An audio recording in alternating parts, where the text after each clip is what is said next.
Bagi saya macam ni, kadang-kadang orang suka buat sangkaan awal ataupun tanpa menyusul ataupun tanpa periksa, tanpa membuat pengesahan kepada setiap entiti ataupun tempat pengurusan itu sendiri sebenarnya.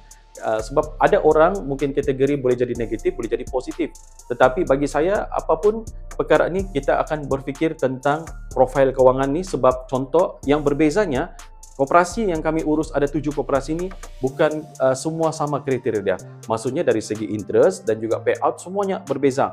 Okey, tetapi kemungkinan besar kita tidak pasti orang yang mungkin sangkaan apabila berurusan dengan kami dia boleh jadi dapat payout yang rendah macam bunyinya tadi ataupun interest yang tinggi.